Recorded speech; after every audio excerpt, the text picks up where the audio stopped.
Hi there. I trust you all doing well, and I'm very elated to be on your screens today.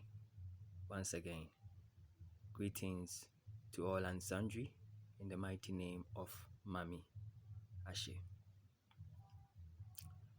There are a lot of tutorials on YouTube teaching people a whole lot of things that you must belong to a particular zodiac sign before you can maybe establish a link with a particular deity, or let me say a god or a goddess.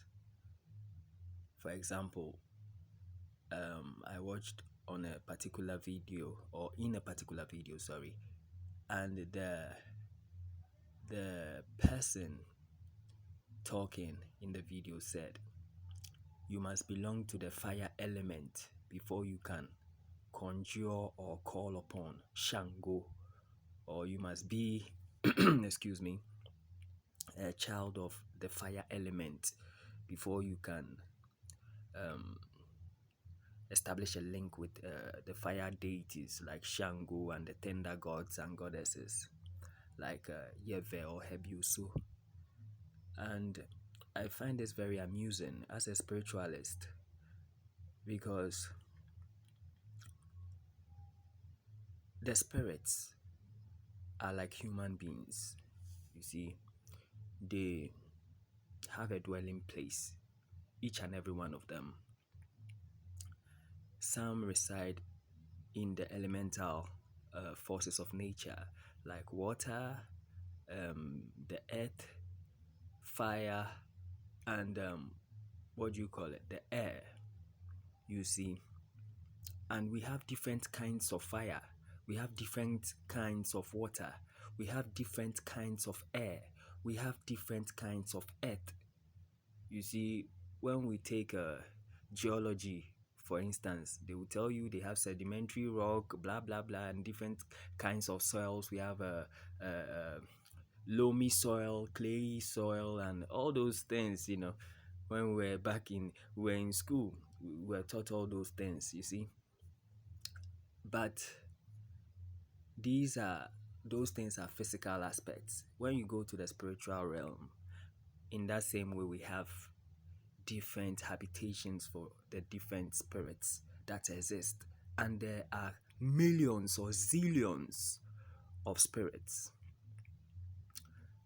you see, but they can be categorized into two broad categories. It is either they do good or they are evil spirits. So in water, we can have good spirits dwelling in the water body, and we can have very evil spirits residing in the water bodies or in the element of water. For example, as the Kabbalist will have it, Leviathan dwells in water. Leviathan is like a dragon, or maybe a serpent, or no, it's not a serpent. It's like a crocodile, like a jackpot. You see, Leviathan causes chaos. He is a negative aspect of the water element, and there are so many spirits like that. It's not only Leviathan who causes chaos, you see. And so when somebody tells you that you have to belong to the element of water before you can call upon a water deity to help you, or to you know I don't know, to establish a link with the water deity, it's not true, it's false. They are just lying to you. As a human being, you have all the four elements in you.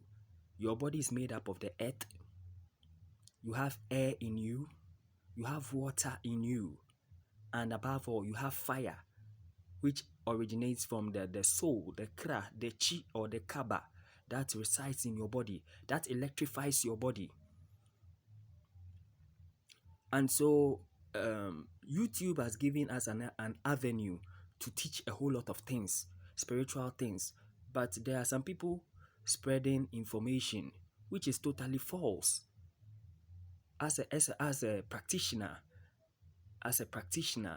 and a member of the Ghana Psychic and Traditional Healers Association, you see, and as somebody who conjures spirits, you see, I experience them and I know who they are. I know what they are, how they look like, how they behave. Now, let's say, for example, I am a marine child. I belong to the water occult kingdom, as I am. I can conjure Shango. Yes, because Shango is in the fire element, right? Or Ogun. Ogun is in the fire element. You see? But we forget that we have fire in the skies. Thunder is produced in the clouds, and the clouds are filled with water. Fire comes from water. You see, when you go to the Akosombo Dam, we generate electricity here in Ghana from the water or obtained from the Volta Lake or the River Volta. Electricity is generated from water. You see, the only thing is this: each god has his laws or principles. You must know the law that governs the deity. You must know the taboos of the deity. You must know the requirements of the deity before setting up an altar for the deity. You just don't get up and say, I want to conjure Ogun, or I want to conjure Yemoja, I want to conjure Shango, I want to conjure Antoenyamai, and so I want to create an altar. Just like that, you will die. No, no, no, no, no. You must know the temperament of the deity. You must know what it takes to erect the altar, the requirements. We have certain principles, and you have to be born with it. You just don't get up in spirituality and just blossom like a miracle plant. No, it doesn't happen like that. You have to grow in spirituality. You study under the masters, and then you search inward. You build your inner strength. That is the chakras in your body, just like the Hindus will have it. The chakra system. You must develop your body. Your system must be resistant to external attacks and then internal attacks, or internal shocks and then external shocks, because all the gods are electrical in nature. When they draw near to human beings, they are like magnets. They pull you, you see. And I've just been sanctioned. I've been told not to go deep there, you see. So the purpose of this video is this: you must believe in yourself, and above all, you must know the kind of spirit you want to attract, whether they are good spirits or they are bad spirits. If you are an evil man or an evil woman, you want to practice evil witchcraft or magic, good. There's no harm in that, because each and every person is entitled to his will, his freedom to choose between good and evil. If you want to work evil, then you must know the kinds of spirits to attract.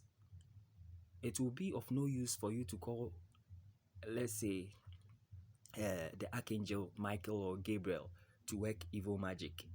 It will never work, you see. Or you call Tano to curse your enemies. Tano is not a god for cursing enemies. No. If you want to work good, you must know the energies to attract, and we have ways of going about that.